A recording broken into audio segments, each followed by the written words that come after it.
Hooty hoo, all my stock market gamblers. Welcome today. Today is Friday, December 11th. I'm Tall Mike. What I want to talk about today is the manipulation of silver and what it's doing to the mining stocks. Now first let's talk about the stock market. Stock market's down a little today, nothing major, no big collapse yet, but under a little bit of pressure.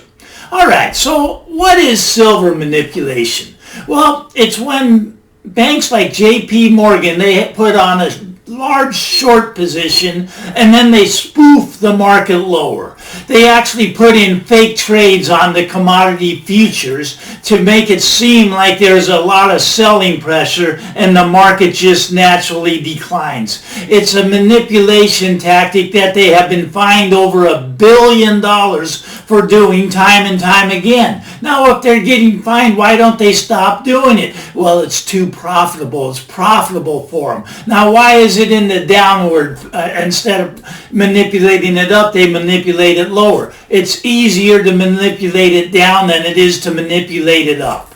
Well, how is this possible in a major market controlled by the CFTC, the Commodity Futures Trading Commission?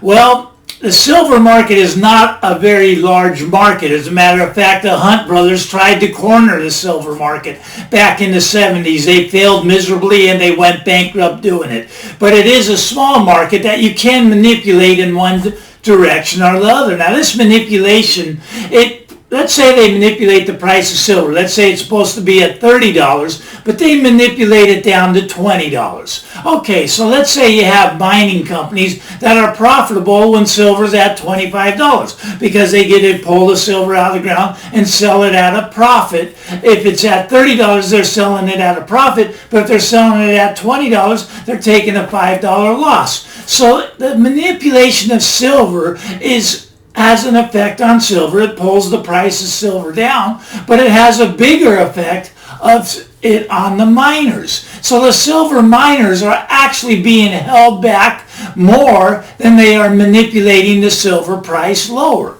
So let's take a look at some of these stocks and see what we can find out.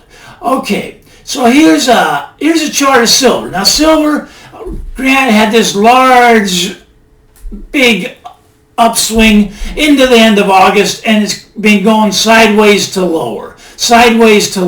Now people say, Mike, you're missing the boat on silver. You're missing the boat. You should be in, the stock market. Well, let's think about this. Now, back in the beginning of the year, in December, I was paying about $18 for a Silver Eagle. Right now, I'm paying about $28. That's up over 50% just this year. So I don't really think I'm missing the boat. Sure, since August, it's come down to sideways, and it's hugging this 50-day line right here. Okay, I like it here. I think silver's going higher. Let's take a look at gold. Now, what I want to show you here is the gold pattern. Okay, gold has been constantly going up. Now, this is a weekly chart. This goes back to 2018, and here we are in 2020. All right, so in 2020, gold has had a nice little run up about 20% for the year. But what we had since this August high here, we've had this pullback down to the 50-day moving average. Now this is known as a bull flag, meaning it's got a little pole and the flag coming down, meaning it's going to go higher. Now one of my favorite trades is when this bull flag comes in here and hits the 50-day moving average. That's usually a sign where it capitulates and takes off higher, and that's what I think is going to happen. Now I want to move on to the gold, the mining stocks, the silver and gold miners. Look at this. We had this large pullback back in March. With the market, it went down. You know why it went down when the stock market collapsed in March? Because they had to sell everything. People that were in the stock market were getting margin calls. To fill those margin calls, they had to sell. Didn't matter what they were selling, they just had to get out of stuff. So it did pull the metal miners down with it. Okay, so they got pulled down with it. But look at the straight up shot, $17.50 to $45 from March to August. Now, from August till now, we've been in this, what I call a bull flag. And once again, comes right down to the 50-day moving average and I think we're going to bounce from here. I think this is a great time to buy the miners. I'm in them. I'm in the miners. I'm stacking physical gold and silver, and I play the GLD and the SLV as a trading vehicle. So let's take a look at some of these silver miners in particular. Now here's Silvercrest Metals. Okay, Silvercrest Metals was up here at $11 just a month ago. Now it's pulled all the way back to below $9. Do I think it's a good buy here? Yes, I do. Yes, I do. Now if it gets down here to $8.37, put all the money in. It's going to go higher. Silvercrest Metals is going to go higher. I think it's going up. I like the miners here. I like them a lot. Here's First Majestic Silver.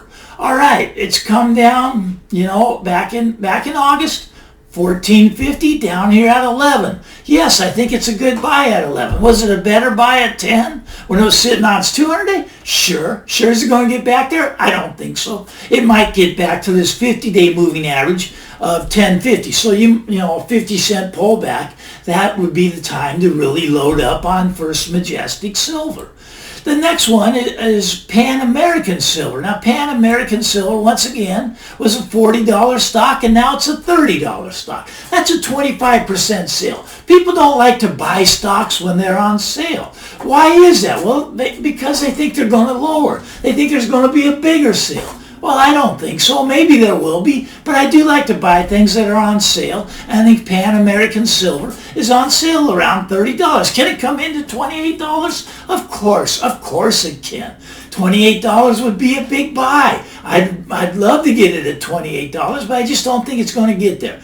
I jump in and out of this one. These I use as trading vehicles. I actually play call options on this one. I buy them, I sell them, I'm in and out. But I think these silver stocks are being manipulated lower with the banks manipulating silver lower. But now at some point, this is going to explode to the upside. Now, do I want to be in the high flyers, the Teslas, the Amazons, the Facebooks, the Apple stocks? No, I don't. I really don't. I'm telling you, these are a much better buy. And people think, well, they don't do anything. Yes, they do. They're getting ready to explode. Take my word for it. Well, don't take my word for it. It's just what I'm doing.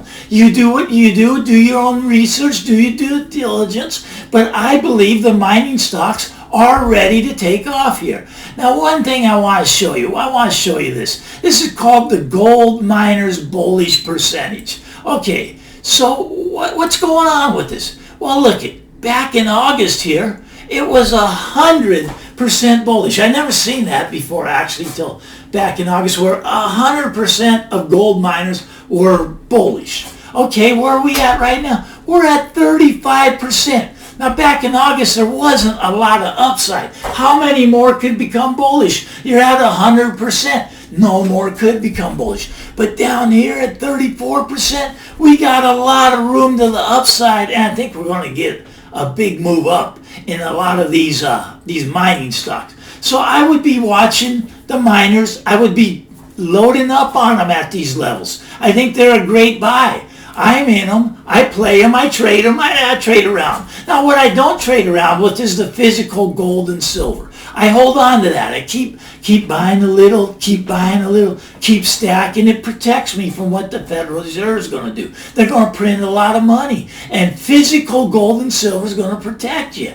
Now, I love trading all these stocks, all these paper trades. This is great. You can jump in them, jump out of them with the click of a button. Now, physical gold and silver, I got to bring it down to the coin shop or run an ad on Craigslist to get rid of it. It takes me a little more time so that I'm not tempted to sell and buy and sell and buy.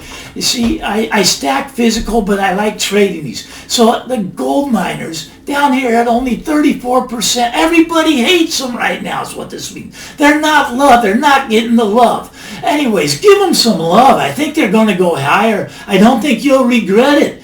This is what I talk about on this channel. Things like this, things like sound money. If you like this information, give me the thumbs up. If you don't like it, give me the thumbs down, and don't come back. No, I'm kidding.